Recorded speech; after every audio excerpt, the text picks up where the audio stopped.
ابصار عالم اپنے تازہ ترین column videos کا دھندا قوم کی بیٹیاں ایک کربناک حقیقت میں لکھتے ہیں۔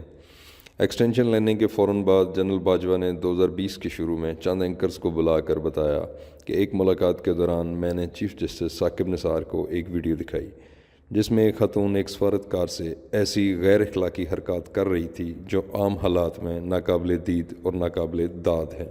جنرل باجوہ نے ثاقب نثار کو بتایا کہ دیکھیں، ہمیں قومی تحفظ کے لیے اور دوسروں سے راز اگلوانے کے لیے کیا کیا پاپڑ بیلنے پڑتے ہیں۔ ثاقب نثار اس ویڈیو میں خاتون کی قومی خدمت کے لیے دی گئی قربانی کو دیکھ کر جنرل باجوہ کی اہلیت اور قابلیت سے بہت متاثر ہوئے۔ ابصار عالم لکھتے ہیں، باجوہ اور ثاقب کے درمیان یہ گفتگو غیر سنجیدگی، بے حسی اور اخلاقی گراوٹ کی انتہا تو ہے ہی، لیکن جب اس گفتگو کے وقت چیف جسٹس جو بنیادی حقوق اور آرمی چیف جو قوم کی جان و مال اور عزت کے محافظ ہوتے ہیں کے درمیان ہو رہی ہو اور اس کا فخریہ ذکر آرمی چیف بذات خود اینکرز کے سامنے کرے تو یہ کافی کربناک حقیقت بن جاتی ہے جس سے کسی بھی حساس انسان کا آنکھیں چرانا ممکن نہیں۔ جنرل باجوہ کے ساتھ اس میٹنگ میں سینئر صحافی اور پاکستان کے پہلے ٹی وی اینکر سید طلعت حسین بھی موجود تھے۔ طلعت نے مجھ سے بات کرتے ہوئے اس واقعے کو کنفرم کیا اور طلعت نے اس کا ذکر اپنے ایک ویلاگ میں بھی کیا ہے۔ جنرل باجوہ نے جس کارنامے کا ذکر کیا ہے، کیا یہ واقعی ایک واقعہ ہے یا ایک اسٹریٹجی؟ اس طرح کی قومی خدمت کے لیے جن خواتین سے قربانی لی جاتی ہے وہ پاکستانی ہیں یا غیر ملکی؟ ان خواتین کا مستقبل کیا ہے؟ کیا اس گھناؤنے اور غلیظ منصوبوں کی ہمارے آئین، قانون، کلچر، اخلاقیات اور مذہب میں گنجائش ہے؟ آئیے ذرا اس بات کو کھول کر ان سوالوں کے جواب ڈھونڈتے ہیں تاکہ عوام کو بھی پتہ چلے یہاں ہمارے نام پر پاپڑ کیسے بیلے جاتے ہیں اور کیسے قوم کی معصوم بیٹیوں کا احتسال کر کے ان کی زندگیاں تباہ کی جاتی ہیں۔ ابصار عالم لکھتے ہیں، دن تھے گرمیوں کے اور سال 2014۔ عمران خان کے دھرنے کی آمد تھی، میڈیا کی مشقیں کسی جا رہی تھیں۔ ایک مشہور ٹی وی چینل میں کام کرنے والے کرنٹ افیئرز کی 23 سالہ دلیر خاتون اینکر نے مجھے طیش کے عالم میں فون کیا۔ اس خاتون اینکر کا تعلق ایک ملٹری فیملی سے ہے اور اس کے والد بھی فوج سے افسر کے طور پہ ریٹائر ہوئے تھے۔ خاتون اینکر کی آواز میں شدید غصہ اور پریشانی تھی۔ اس نے کہا وہ مجھ سے کچھ شیئر کرنا اور مشورہ لینا چاہتی ہے۔ فون کال پر اس نے جو کچھ بتایا وہ سن کر مجھے اپنے کانوں پہ یقین نہ آیا۔ کوشش کرتا ہوں مہذب الفاظ میں وہ سب یہاں لکھ سکوں۔ خاتون اینکر کا اپنی آفیشیل صحافتی ذمہ داریوں کی وجہ سے ISPR، ISI اور فوج سے متعلق مختلف آپریشنز اور پروجیکٹس پر دوسرے صحافیوں کے ساتھ خیبر پختونخوا، بلوچستان اور سندھ کے مختلف علاقوں میں پروگرام کے لیے آنا جانا بھی ہوتا رہتا تھا۔ ان دنوں عمران کے بیانیے کو میڈیا اور مخصوص اینکر کے ذریعے نشر عام کرنے، اس کو صادق اور امین اور مسیحا بنا کر پیش کرنے اور نواز شریف کو چور، ڈاکو، کرپٹ، غدار، توہین رسالت اور کافر جیسے الزامات کے ذریعے بدنام کرنے کی مہم عروج پر تھی۔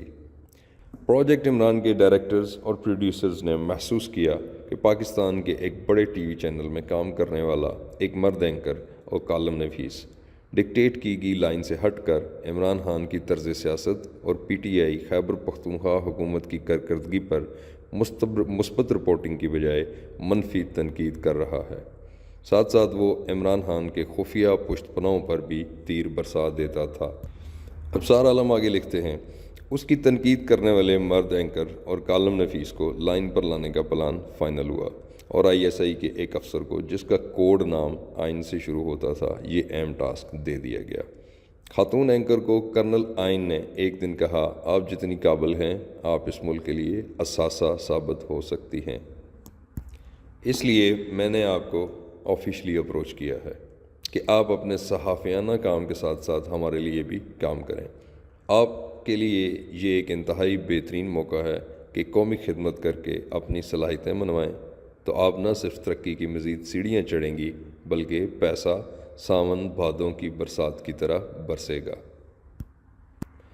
اثاثہ بنانے کے لیے قومی خدمت یہ تھی کہ خاتون اینکر کو کہا گیا کہ آپ اس بڑے ٹی وی چینل کے مرد اینکر سے دوستی کریں، پھر اس دوستی کو بڑھائیں، اتنا بڑھائیں کہ ناقابل دید اور ناقابل داد سٹیج تک پہنچ جائے، جہاں پر ہم ایک ایسی نازیبا ویڈیو بنا لیں جس کی بنیاد پر ہم اس مرد اینکر کو بلیک میل کر کے اس کو اپنی دی گئی لائن پر چلا سکیں۔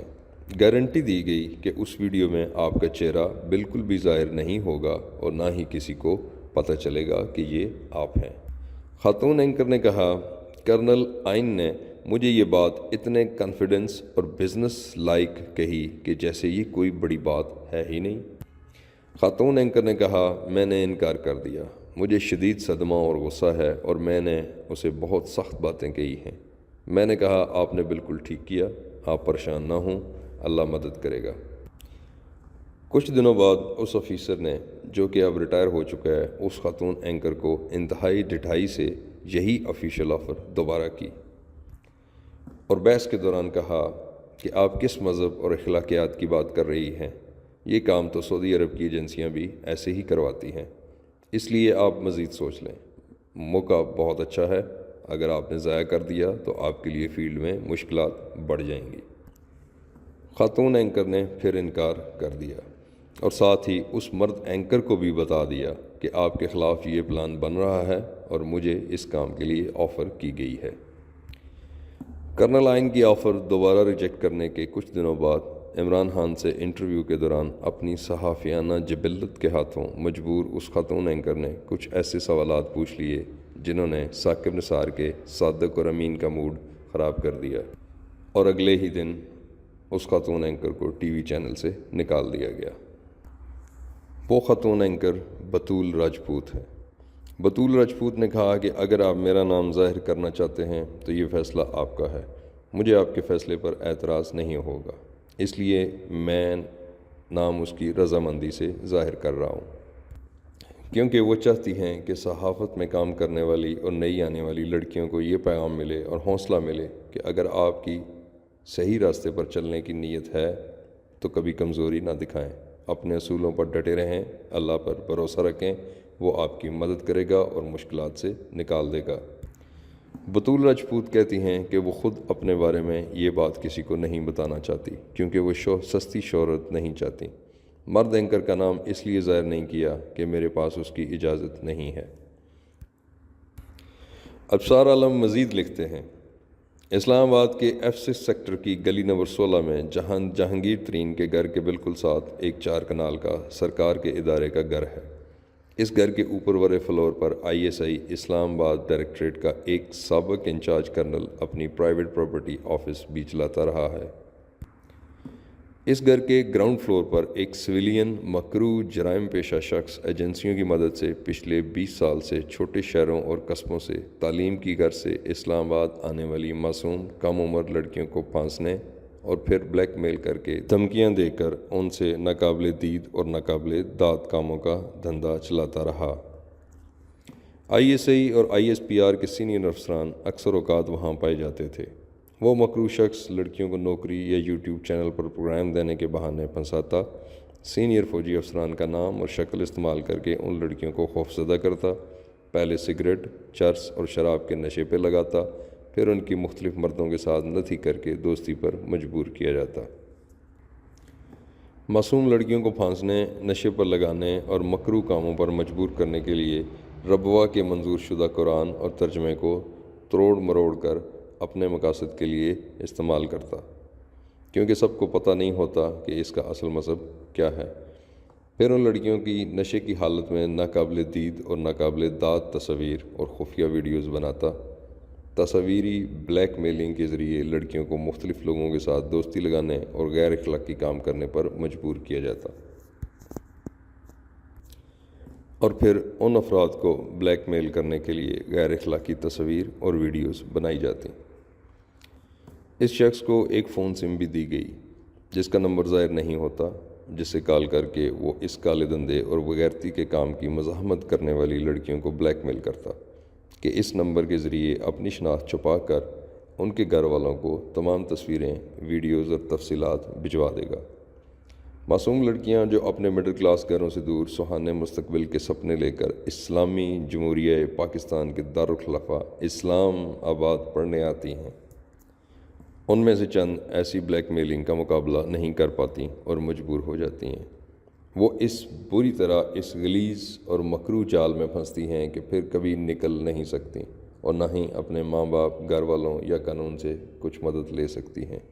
اس گھنونے جال میں پھنس کر اپنی معصومیت اور مستقبل کو خراب کر کے اپنی پرسکون زندگی کو جہنم بنا لیتی ہیں۔ اس جرائم پیشہ شخص کو انٹیلیجنس ایجنسیوں کے لوگ خود ISI کا پمپ کہتے ہیں۔ اس کے ساتھ ہی اس کے اڈے کو باسٹرڈز ڈارک ڈین کہتے ہیں۔ ایک پراپرٹی ڈیلر کے دفتر میں چائے پیش کرنے والے چپڑاسی کے پاس چند ہی سالوں میں دولت کی اتنی ریل بیل کیسے ہو گئی؟ لمبی لمبی گاڑیاں کہاں سے آ گئیں؟ اس مکروہ شخص کو اس گھر کا قبضہ اس طرح کے کبھی کاموں کے لیے کس نے دیا؟ یہ وہی گھر ہے جہاں 2014 کے دھرنے سے قبل اور دھرنے کے دوران ISI کے سینئر افسران جہانگیر ترین سے معاملات طے کرنے کے لیے آتے تھے۔ جہانگیر ترین اپنے گھر کی پچھلی طرف سے اس گھر میں میڈیا کی نظروں میں آئے بغیر داخل ہو جاتا تھا۔ آرمی چیف جنرل حافظ عاصم منیر پر لازم ہے کہ اس مکروہ شخص کے بارے میں اسلام آباد ڈائریکٹریٹ میں متعین ماضی کے کسی بھی انٹیلیجنس افسر سے تصدیق کر لیں کہ وہ وہاں کن کن کے تعاون سے یہ کام کرتا اور اوپر والی منزل کس سینئر انٹیلیجنس افیسر کے استعمال میں رہی۔ چیف صاحب، پاک فوج کا موٹو ہے جہاد فی سبیل اللہ۔ کیا اللہ کے نام پر اللہ کے لیے جہاد ایسے ہوتا ہے؟ کیا ہمارے دین میں ایسی جنگی اسٹریٹجی کی کوئی مثال ہے تو بتائیں۔ کون سے جہاد میں یہ اعلیٰ حکمت عملی استعمال کی گئی؟ کیا کوئی پاکستانی باپ یا بھائی وردی میں ہو یا وردی کے بغیر اپنی بیٹیوں اور بہنوں کو ایسی جنگی حکمت عملی کا حصہ بنانے کا سوچ بھی سکتا ہے؟ ہم سب بہنوں بیٹیوں والے ہیں، دل پر ہاتھ رکھ کر بتائیں، کیا ہم برداشت کر سکتے ہیں کہ ہماری بہن یا بیٹی ایسے جال میں پھنسے؟ قوم کے محافظوں کو خود یا معاشرے کی گھٹیا ترین ابلیسی بد کردار اور جرائم پیشہ ایجنٹوں کے ذریعے ایسا گھناؤنا کسب کروانا زیب دیتا ہے؟ اگر نہیں تو پھر مملکت خداداد پاکستان میں یہ گندا دھندا جس کا فخریہ ذکر سابق چیف جسٹس کے ساتھ بیٹھ کر کرتا ہے اور پھر کئی اینکرز کے سامنے اس کا اعتراف بھی کرتا ہے، کیسے ہو رہا ہے؟ یہ سب کچھ کس کی اجازت اور مرضی سے جاری ہے؟ کیا اس مکروہ ڈاکٹرائن کی منظوری اعلیٰ ترین سطح پر دی گئی ہے؟ کیا اس کا جواب اللہ کو دے پائیں گے؟ یا پھر قوم کی یہ بیٹیاں جن کی حفاظت کا ذمہ ریاست پر ہے اور رزق کے خاک بننے والے عامیوں کی ہیں، جن کی قسمت میں بڑی پوزیشن پر بیٹھے چھوٹے لوگوں کی بے حمیتی کا ایندھن بننا ہوتا ہے؟ چیف صاحب، فوج کے اسپیشل انویسٹیگیشن یونٹ سے تحقیقات کروائیں اور اس طرح کے جتنے بھی مزید شیطانی اڈے اسلام آباد اور پاکستان کے دوسرے شہروں میں ہیں ان کو بند کروا کر قوم کی بیٹیوں کو ایسے مکروہ خراب کاروں کے چنگل سے آزاد کروائیں۔ ان بیٹیوں کو اپنی مرضی کی محفوظ زندگی گزارنے کا حق دیں اور ایسے قابل نفرت کرداروں سے سرکاری گھر، گاڑیاں، حرام کی دولت، مراد واپس لے کر ان کو عبرت کا نشان بنا دیں۔ اگر کوئی ڈاکٹرائن سرکاری سطح پر اسٹریٹجی کا حصہ ہے تو قوم کو بتایا جائے کس عالم دین نے اس کے جائز ہونے کا فتویٰ دیا ہے اور یہ کون سے قانون کے تحت کیا جا رہا ہے۔ قوم اور پاک فوج کے ہزاروں نوجوان بیٹے اپنے وطن کی حفاظت کرتے ہوئے سب سے بڑی قربانی اپنی قیمتی جانوں کا نذرانہ پیش کر چکے ہیں اور آج بھی کر رہے ہیں۔ مزید ہزاروں زخمی ہو گئے یا عمر بھر کے لیے معذور ہو گئے۔ ان ہزاروں شہیدوں کی قربانیوں کو معاشرے کے کبھی لوگ اور ان کے سرپرستوں اور وردی کی آڑ لے کر اپنے گھنانے عمل سے پوری فوج کو بدنام کر رہے ہیں۔ ایسے عناصر کی سرکوبی ضروری ہے تاکہ فوج کے نام پر دھبا لگانے والے اپنے انجام کو پہنچ سکیں۔ آرمی چیف اور DG ISI کا فرض ہے کہ وہ اپنے اداروں کی اصلاح کریں، ایسے گندے اور گھٹیا لوگوں کی نشاندہی کر کے ان کو قانون کے کٹہرے میں لائیں، اس گھنونے کام کو بند کروائیں تاکہ قوم کی بیٹیوں کو منظم طریقے سے جاری سرکاری سرپرستی والے غیر اخلاقی منظم جرائم سے بچایا جا سکے، کیونکہ یہ قانون فطرت کے منافی ہے اور قوموں سے برکت ختم کر دی جاتی ہے۔ اس طرح کے گھنونے کام قوم کی نسلیں خراب کرتے ہیں اور اس کے اثرات اب ہم بھگت رہے ہیں اور بھگتیں گے۔ لہٰذا ایسے قابل نفرت عمل کو ختم کر کے بے ضمیر کرداروں کو کیفر کردار تک پہنچائیں تاکہ قوم کی بیٹیوں کو اپنے ہی وطن میں تحفظ ملے اور وہ اپنی مرضی کی زندگی عزت سے گزاریں اور فوج اور ملک کی ساکھ کو جو نقصان پہنچ رہا ہے اس کا مداوع ہو سکے۔ سوچیں چیف صاحب۔ اور اس بار صرف سوچیں ہی نہیں، اپنے ادارے